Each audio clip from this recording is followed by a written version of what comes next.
કેટલીકવાર તંત્રની ઘોર બેદરકારીના કારણે લોકોના જીવ પડીકે બંધાઈ જતા હોય છે, છતાં પણ તંત્ર જાણે આવી ઘટનાઓ સાથે કોઈ લેવા દેવા ના હોય એ પ્રકારે આંખ આડા કાન કરે છે અને અંતે લોકોએ તંત્રની કામગીરી પોતે કરવાનો વારો આવતો હોય છે।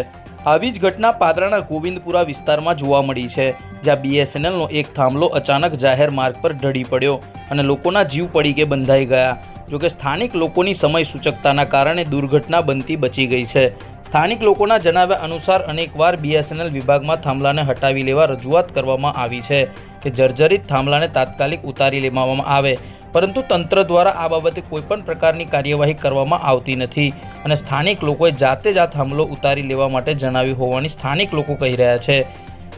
અચાનક ઢળી પડેલા થાંભલામાં સ્થાનિક લોકોની સમય સૂચકતાના કારણે દુર્ઘટના બનતી બચી ગઈ છે, પરંતુ શું જો કોઈ દુર્ઘટના બની ગઈ હોત તો તંત્ર આ બાબતેની જવાબદારી લેત ખરું, જેવા સવાલો સાથે સ્થાનિક લોકોએ તંત્ર સામે ભારે રોષ વ્યક્ત કર્યો છે।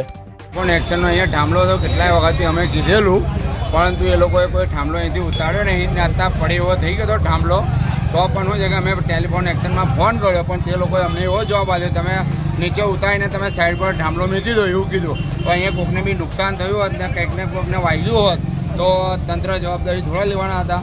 આજે શું ઘટના શું બની હતી? હવે આખો થાંભલો કેટલાય ટાઈમથી શું છે કે ખવાઈ ગયેલો હતો અને પેક થઈ ગયેલો હતો। અમે કીધેલું હતું પહેલાં, પણ કોઈ થાંભલો ઉતારવા આવ્યા નહીં એ લોકો। અચાનક જ ઢળી પડ્યો? હા, અચાનક જ ઢળી પડ્યો અને 2-3 જણ તો બચી બી ગયા અહીંયાથી, ગ્રાન્ડ નીકળ્યો તો 2-3 જણ બચી ગયા અહીંથી।